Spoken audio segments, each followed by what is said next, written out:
Bonjour, je m'appelle Salah Hachemi, j'assure le cours de la simulation de gestion d'entreprise. Enchanté de vous connaître, de travailler avec les étudiants, ces élites tunisiennes, africaines et internationales. Et j'espère que ce cours vous sera très profitable.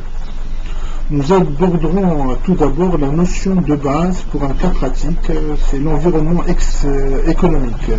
C'est porté sur une prospection de marché.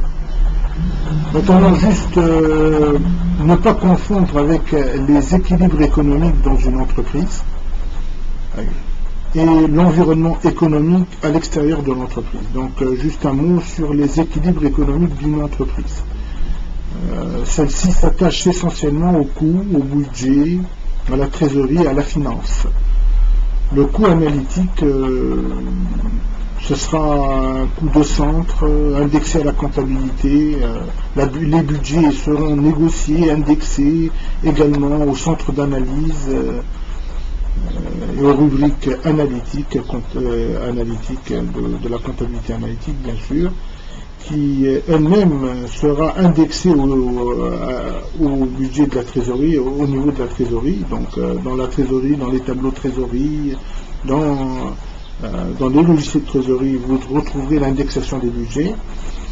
Une trésorerie à court terme ou à moyen terme, avec ses engagements, ses échéances, ses fournisseurs, ses échéances fournisseurs, ses frais généraux, les séances de frais généraux, de leasing, les blocages, les mains levées, tout ça sera pris en considération au niveau de la trésorerie, une trésorerie prévisionnelle, réelle.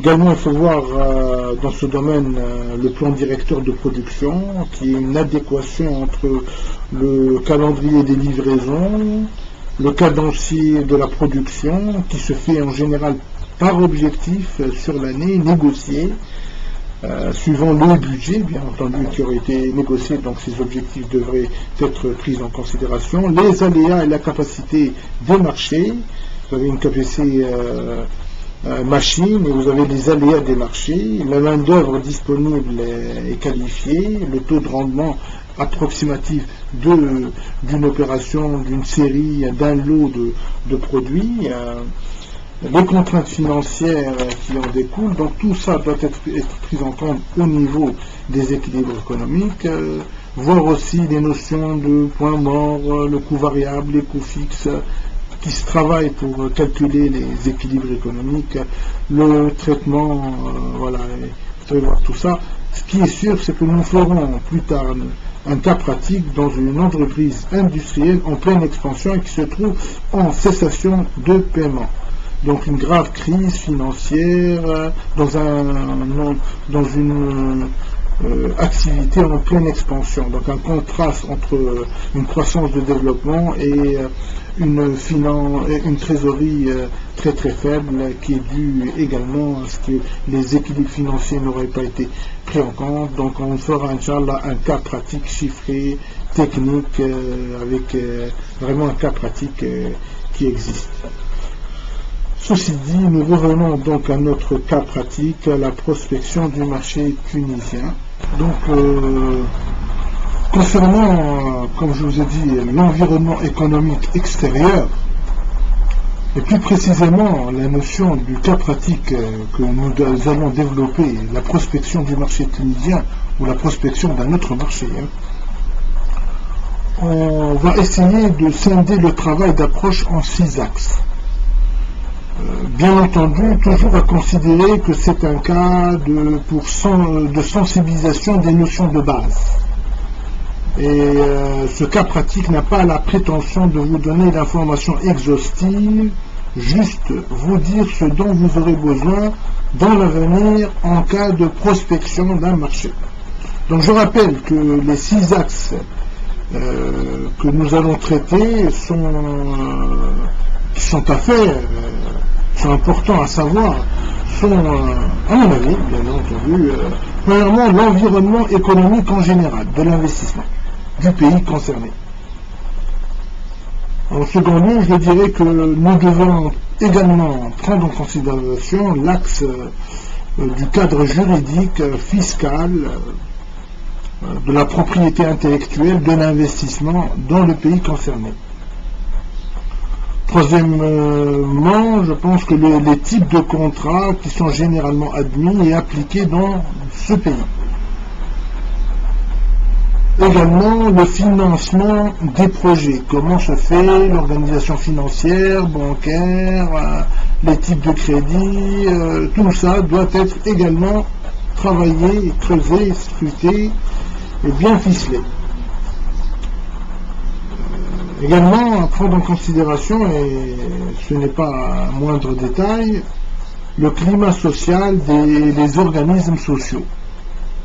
Car nous allons recruter du monde ou travailler avec du monde, et c'est important de savoir, ne serait-ce que pour également dégager un coup de rendement et d'une stabilité au niveau du travail. Le dernier point, qui est un point de détail, mais qui est important également pour tout investisseur, c'est le coût d'approche. Coût d'approche d'une installation, comment s'installer, combien ça va coûter, 1 semaine, 2 semaines, en termes d'approche. Si vous voulez, maintenant, nous allons aborder le premier axe, qui est l'environnement économique. Je dirais la première chose à voir, c'est la croissance du pays, le taux de croissance qu'il y a, donc le développement, ça va vous donner une idée sur le développement, l'inflation, comment donc réagit le pays, quelle est sa monnaie, le taux de change, est-ce que c'est un change libre ou assez restreint, qui ne touche que les importations et les exportations commerciales. Également, voir les équilibres extérieurs, la balance commerciale du pays, le budget, le rapport de la Banque centrale et ses recommandations. Tout cela vous donne une idée sur le pays, sur ses équilibres et sur sa stabilité économique et financière. Également, voir les grandes réformes à faire dans ce pays, vous retrouverez également dans les recommandations, dans les rapports publics des commissions parlementaires, ou dans d'autres analyses, comme dans les analyses des bancaires de certaines banques de développement. Enfin, vous devez donc voir les grandes réformes à faire, la douane, la banque, les réformes administratives et juridiques, institutionnelles, également les réformes qui vont se faire dans certains secteurs, tels que par exemple le tourisme, ou le secteur agricole, ou la microtechnologie, le nucléaire, ça dépend des pays. Donc tout ça, c'est important à savoir, que vous retrouvez dans ces documents, qui sont d'une information de base. Voir également, vous pouvez retrouver également dans certaines thèses de recherche de thèses de doctorat, des analyses qui ont été faites en ce sens, sur certains points de détail que nous venons d'évoquer. Également, voir la notion des accords bilatéraux, des accords entre pays, les accords signés avec certains pays comme l'OMC, sur les pays du monde, sur l'organisation du commerce, également les accords euro-méditerranéens, comme entre l'Union européenne et la Tunisie, ou certains pays africains ou autres. Également les accords parfois qui se font entre la Suède, la Finlande et certains pays nordiques, les pays baltiques.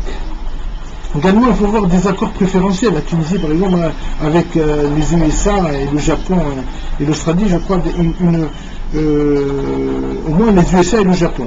Un accord préférentiel qui fait qu'il y a un privilège au niveau de la douane, une libre circulation avec le minimum d'impôts, de droits de douane, ce qui permet à ce que nos produits agricoles peuvent être très très concurrentiels.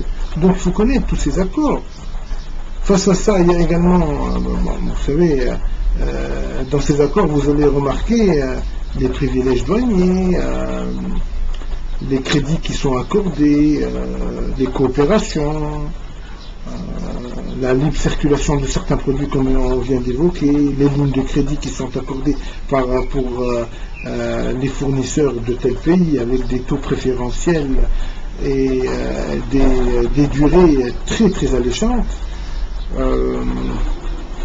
Mais tout ça est à prendre en considération.